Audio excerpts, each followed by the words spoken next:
Very interesting ಆದಂತಹ story ಇದೆ. ಹೀಗೂ ಕೂಡ ಒಬ್ಬರನ್ನ ಟ್ರ್ಯಾಪ್ ಮಾಡಬಹುದು ಅನ್ನೋದಕ್ಕೆ ಸಾಕ್ಷಿ ಈ ಸ್ಟೋರಿ. ಮಂಗಳೂರಿನ ಒಬ್ಬ ಉದ್ಯಮಿಯನ್ನ ಕಾಂಗ್ರೆಸ್ ಮುಖಂಡನೊಬ್ಬ ಹನಿ ಟ್ರ್ಯಾಪ್ ಮಾಡಿದಂತಹ ಕತೆ. ಅಶ್ಲೀಲ ವಿಡಿಯೋ ಬಳಸಿ ಕೋಟಿ ಕೋಟಿ ಹಣ ವಸೂಲಿ ಮಾಡಿದ್ದಷ್ಟೇ ಅಲ್ಲ, ಮುಂದೆ ಕತೆ ದೊಡ್ಡದಿದೆ. ಹಣ ದೋಚಿದಂತಹ ಮಂಗಳೂರು ಯುವ ಕಾಂಗ್ರೆಸ್ನ ಮುಖಂಡ ಈಗ ಅಂದ್ರೆ 2,77,00,000 ರೂಪಾಯಿ ವಸೂಲಿ ಮಾಡಿರೋದು ಉದ್ಯಮಿಯಿಂದ. ಮಂಗಳೂರು ಯುವ ಕಾಂಗ್ರೆಸ್ ಪ್ರಧಾನ ಕಾರ್ಯದರ್ಶಿ ನಿಜಾಮ್. ಏನಾಗುತ್ತೆ ಅಂದ್ರೆ ಜಿತೇಶ್ ಎಂಬಾತ ಉದ್ಯಮಿಯನ್ನ ಹನಿ ಟ್ರ್ಯಾಪ್ ಮಾಡಿ ವಸೂಲಿ ಮಾಡ್ತಾ ಇರ್ತಾನೆ. ನಂತರ ಅದನ್ನೇ ಬಂಡವಾಳ ಮಾಡಿಕೊಂಡಂತಹ ಈ ಕಾಂಗ್ರೆಸ್ ಮುಖಂಡ ಆತ ಕೂಡ ವಸೂಲಿ ಮಾಡಿದಂತಹ ಕತೆ ಇದು. ಈಗ ಉರ್ವಾ ಠಾಣೆಯ ಪೊಲೀಸರು ಇಬ್ಬರನ್ನೂ ಕೂಡ ಬಂಧಿಸಿದ್ದಾರೆ. ಆರಂಭದಲ್ಲಿ ಅಶ್ಲೀಲ ವಿಡಿಯೋ ಬಳಸಿ ಕೋಟಿ ಕೋಟಿ ಹಣವನ್ನ ವಸೂಲಿ ಮಾಡಿರ್ತಾನೆ ಈತ. ಇನ್ನು 2024ರಲ್ಲೇ ಉದ್ಯಮಿಗೆ ಹನಿ ಟ್ರ್ಯಾಪ್ಗೆ ಖೆಡ್ಡಾವನ್ನ ತೋಡಿತಾನೆ ಜಿತೇಶ್. ಅಶ್ಲೀಲ ಫೋಟೋ ಹಾಗೂ ವಿಡಿಯೋಗಳನ್ನ ಇಟ್ಕೊಂಡು ಬ್ಲಾಕ್ ಮೇಲ್ ಕೂಡ ಮಾಡಿರ್ತಾನೆ. ಪತ್ನಿಗೆ ವಿಡಿಯೋ ತೋರಿಸುವುದಾಗಿ 35 ಲಕ್ಷ ಹಣಕ್ಕೆ ಬೇಡಿಕೆ ಕೂಡ ಇಟ್ಟಿರ್ತಾನೆ. ಇನ್ನು ಮರ್ಯಾದೆಗೆ ಹೆದರಿದಂತಹ ನಂತರ ಉದ್ಯಮಿ ಜಿತೇಶ್ಗೆ ಹಣವನ್ನ ಸಂದಾಯ ಮಾಡಿರ್ತಾರೆ ಚೆಕ್ ಮೂಲಕ. ನಂತರ ಮತ್ತೆ ಹಣ ಕೇಳಿದಾಗ ನಿಜಾಮ್ಗೆ ಉದ್ಯಮಿ ಮಾಹಿತಿಯನ್ನು ಕೊಡ್ತಾರೆ. ಯುವ ಕಾಂಗ್ರೆಸ್ ಮುಖಂಡ ನಿಜಾಮ್ಗೆ ಉದ್ಯಮಿಯಿಂದ ಮಾಹಿತಿಯನ್ನ ನೀಡಲಾಗುತ್ತೆ. ಆದರೆ ಜಿತೇಶ್ ಜೊತೆ ಸೇರ್ಕೊಂಡಂತಹ ನಿಜಾಮ್ ಉದ್ಯಮಿಗೆ ಬ್ಲಾಕ್ ಮೇಲ್ ಮಾಡೋದಕ್ಕೆ ಮುಂದಾಗ್ತಾನೆ. ನಿಜಾಮ್ ಎಂಟ್ರಿಯಾಗಿ ಉದ್ಯಮಿಯಿಂದ ಕೋಟಿ ಕೋಟಿ ಲೂಟಿ ಆಗಿದೆ ಅಂತ ಕೂಡ ಹೇಳಲಾಗ್ತಾ ಇದೆ. ಸಹಾಯಕ್ಕಾಗಿ ಅಂಗಲಾಚ್ತಾರೆ ಉದ್ಯಮಿ. ಆದರೆ ಇದನ್ನೇ ಬಂಡವಾಳ ಮಾಡಿಕೊಂಡಂತಹ ಈ ಖದೀಮ ಬರೋಬ್ಬರಿ 2,77,00,000 ಉದ್ಯಮಿಯಿಂದ ವಸೂಲಿ ಮಾಡಿರ್ತಾರೆ. ಇನ್ನು ಜಿತೇಶ್ ಮಾಹಿತಿ ಸಿಗ್ತಾ ಇದ್ದಂತೆ ಉದ್ಯಮಿಗೆ ಕಂಗಾಲಾಗಿದ್ದಾರೆ. ಏನು ಮಾಡಬೇಕು ಏನು ಗೊತ್ತಾಗದಂತಹ ಪರಿಸ್ಥಿತಿ ಅವರಿಗೆ. ನಂತರ ಪೊಲೀಸ್ ಠಾಣೆ ಮೆಟ್ಟಿಲೇರಿದ್ದಾರೆ. 2024ರಲ್ಲೇ ಆದಂತಹ ಘಟನೆ. ಕೋಟಿ ಕೋಟಿ ಹಣ ವಸೂಲಿ ಮಾಡಿದ್ದಷ್ಟೇ ಅಲ್ಲ, ಆತ್ಮಹತ್ಯೆ ಕತೆ ಹೆಣೆದಿದ್ದಾರೆ ಈ ವಂಚಕರು. ಈ ಜಿತೇಶ್ ಮೊದಲಿಗೆ ಹನಿ ಟ್ರ್ಯಾಪ್ ಮಾಡಿದ್ನಲ್ಲ, ಆತ ಆತ್ಮಹತ್ಯೆ ಮಾಡ್ಕೊಂಡ್ಬಿಟ್ಟ ಅಂತ ನಿಜಾಮ್ ಈ ಉದ್ಯಮಿಗೆ ಹೇಳ್ತಾರೆ. 2024ರ ಮೇ ತಿಂಗಳಿನಲ್ಲಿ ಈ ಆತ್ಮಹತ್ಯೆ ಕತೆ ಹೆಣಿತಾನೆ ನಿಜಾಮ್.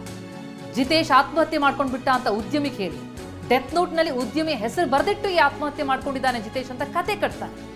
ಆತ್ಮಹತ್ಯೆ ಕಥೆಯನ್ನ ಸಾಬೀತು ಮಾಡೋದಕ್ಕೆ ಖತರ್ನಾಕ್ ಪ್ಲಾನ್ ಕೂಡ ಮಾಡ್ತಾನೆ. ಆ ಪ್ಲಾನ್ ಎಲ್ಲಿವರೆಗೆ ಹೋಗುತ್ತೆ ಅಂತಂದ್ರೆ ಜಿತೇಶ್ ನೇಣಿಗೆ ಶರಣಾದಂತಹ ರೀತಿ, ಆತನ ಅಂತ್ಯಕ್ರಿಯೆ ನಡೆದಂತಹ ಫೋಟೋ, ಇದೆಲ್ಲ ಆತ್ಮಹತ್ಯೆಯ ಕಥೆಯನ್ನ ಸೃಷ್ಟಿ ಮಾಡಿ ನಕಲಿ ಫೋಟೋಗಳನ್ನ ತೋರಿಸಿ ಕೇಸ್ ಹಾಕ್ಸಿ ಜೈಲಿಗೆ ತಳ್ಳುವಂತಹ ಬೆದರಿಕೆಯೊಡ್ಡಿ ಕೋಟಿ ಕೋಟಿ ಹಣಕ್ಕೆ ಬೇಡಿಕೆ ಇಟ್ಟಿರೋದು. ಜೈಲಿಗೆ ಹೋಗೋದನ್ನ ತಪ್ಪಿಸೋದಕ್ಕೆ ಕೋಟಿ ಕೋಟಿ ಹಣವನ್ನ ಕೊಡ್ತಾ ಹೋಗ್ತಾರೆ ಆ ಉದ್ಯಮಿ. 2024ರಿಂದ 2026ರವರೆಗೆ ಅಂದ್ರೆ ಬರೋಬ್ಬರಿ 2 ವರ್ಷ ಈ ರೀತಿ ಹಣ ವಸೂಲಿಯಾಗಿದೆ. ಇನ್ನು ಉದ್ಯಮಿಗೆ ಸಿಕ್ಕಿದಂತಹ ನಂತರದಲ್ಲಿ ಆತ್ಮಹತ್ಯೆ ಕೇಸ್ ಕೂಡ ಹಿಡಿದಿರ್ತಾರೆ. ಜೂನ್ 1ರಂದು ಮಂಗಳೂರಿನಲ್ಲಿ ಉದ್ಯಮಿ ಜಿತೇಶ್ ಸಿಕ್ಕಾಕೊಳ್ತಾನೆ. ಜಿತೇಶ್ ಜೀವಂತ ಇರೋದನ್ನ ನೋಡಿ ಉದ್ಯಮಿಗಂತೂ ಶಾಕ್ ಆಗುತ್ತೆ. ಮಂಗಳೂರಿನ ಉರ್ವಾ ಠಾಣೆಗೆ ನಂತರ ಉದ್ಯಮಿ ದೂರನ್ನ ಕೊಟ್ಟಿರ್ತಾರೆ. ಇಲ್ಲಿ ಜಿತೇಶ್ ತೀರ್ಕೊಂಡಿದ್ದಾನೆ ಅಂತ ಖದೀಮ ನಿಜಾಮ್ ಎಲ್ಲ ಒಂದು ಕಥೆಯನ್ನ ಕಟ್ಟಿರ್ತಾನೆ. ಆತ್ಮಹತ್ಯೆ ಮಾಡ್ಕೊಂಡಂತಹ ಫೋಟೋ ಹಾಗೆ ಅಂತ್ಯಕ್ರಿಯೆ ನಡೆಸ್ತಾ ಇರುವಂತಹ ಫೋಟೋ ಇದೆಲ್ಲವನ್ನ ಕೂಡ ಉದ್ಯಮಿಗೆ ಕೊಟ್ಟಿರ್ತಾನೆ. ಅದನ್ನು ನಂಬಿದಂತಹ ಉದ್ಯಮಿ ನಿಜ ಇರಬಹುದು ಅಂತ ಅಂದುಕೊಂಡಿರ್ತಾರೆ. 2 ವರ್ಷಗಳ ಖದೀಮನ ಕಳ್ಳಾಟ ಹಾಗೆ ಮುಂದುವರಿಯುತ್ತೆ. ಕೋಟಿ ಕೋಟಿ ಲೂಟಿ ಕೂಡ ಮಾಡಿ ನಂತರದಲ್ಲೂ ಕೂಡ ಬೆದರಿಕೆ ಒಡ್ಡುವಂತಹ ಪ್ರಯತ್ನಗಳನ್ನ ನಿರಂತರವಾಗಿ ನಡೆಸ್ತಿರ್ತಾರೆ. ಅಕಸ್ಮಾತ್ ಆಗಿ ಇತ್ತೀಚೆಗೆ ಉದ್ಯಮಿಗೆ ಈ ಜಿತೇಶ್ ಸಿಕ್ಕಾಕೊಳ್ತಾ ಇದ್ದಂತೆ ಈ ಕಥೆಯೆಲ್ಲ ಸುಳ್ಳು ಅಂತ ಅವ್ರಿಗೆ ಗೊತ್ತಾಗುತ್ತೆ. ನಂತರದಲ್ಲವರು ಪೊಲೀಸ್ ಠಾಣೆ ಮೆಟ್ಟಿಲೇರಿದ್ದಾರೆ. ಜಿತೇಶ್ ಹಾಗೆ ನಿಜಾಮ್ ಬಂಧನಕ್ಕೂ ಕೂಡ ಒಳಪಡಿಸಲಾಗ್ತಾ ಇದೆ. ಇದು ಹಳೆ ಫೋಟೋಗಳು, ನಿಜಾಮ್ ತೆಗೆಸ್ಕೊಂಡಿರುವಂತಹ ಫೋಟೋಗಳು. ಅಂದರೆ ತಾನೊಬ್ಬ ಪ್ರಭಾವಿ ಅಂತ ತೋರಿಸ್ಕೊಳ್ಳೋದಕ್ಕೆ ಈ ಹಿಂದೆ ತೆಗೆಸ್ಕೊಂಡಿದ್ದಂತಹ ಫೋಟೋಗಳೀಗ ವೈರಲ್ ಆಗ್ತಾ ಇದೆ. ಅಧಿಕಾರಿಗಳೊಟ್ಟಿಗೆ ನಿಜಾಮ್ ತೆಗೆಸ್ಕೊಂಡಿರುವಂತಹ ಫೋಟೋಗಳೀಗ ಎಲ್ಲೆಡೆ ವೈರಲ್ ಆಗ್ತಾ ಇದೆ. ಈತನನ್ನು ಕೂಡ ಪೊಲೀಸರಿಗಾಗಲೇ ಬಲೆಗೆ ಕೆಡವಿದ್ದಾರೆ.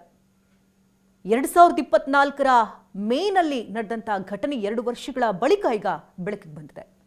ಎಸ್, ಈ ಕತೆ ಕುರಿತಂತೆ ಇನ್ನಷ್ಟು ಡೀಟೇಲ್ಸ್ ಪಡಿತಾ ಹೋಗೋಣ. ನಮ್ಮ ಪ್ರತಿನಿಧಿ ಪೃಥ್ವಿ ಈಗ ಲೈವ್ ನಲ್ಲಿ ಜಾಯ್ನ್ ಆಗ್ತಾ ಇದ್ದಾರೆ. ಪೃಥ್ವಿ, ವೆರಿ ಇಂಟ್ರೆಸ್ಟಿಂಗ್. ಯಾವ ಸಿನಿಮಾಗೂ ಕಮ್ಮಿ ಇಲ್ಲ ಈ ಕತೆ. ಈ ಪರಿ 2 ವರ್ಷಗಳ ಕಾಲ ವಂಚನೆ ನಡೀತು ಅಂತಂದ್ರೆ ಈ ನಿಜಾಮ್ನ ಹಿನ್ನೆಲೆಗೇನು, ಜಿತೇಶ್ ಯಾರು, ಆ ಉದ್ಯಮಿಗೆ ಹೇಗೆ ನಂಟು ಬೆಳೆದದ್ದು, ಈಗ ಏನ್ ಆಕ್ಷನ್ ಆಗ್ತಾ ಇದೆ?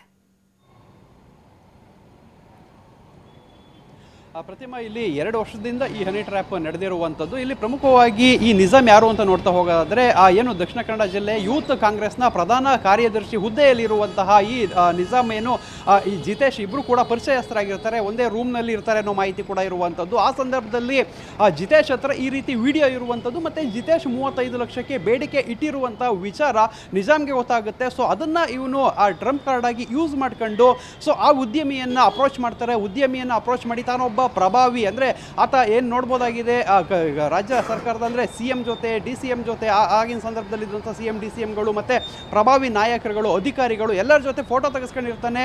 ಫೋಟೋ ತೆಗೆಸ್ಕೊಂಡು ಇನ್ಸ್ಟಾಗ್ರಾಮು ಸಾಮಾಜಿಕ ಜಾಲತಾಣಗಳಲ್ಲಿ ಬಿಲ್ಡಪ್ಪನ್ನು ಕೊಟ್ಕೊಂಡಿರ್ತಾನೆ. ಈತ ತಾನೂ ಕೂಡ ದೊಡ್ಡ ಪ್ರಭಾವಿ.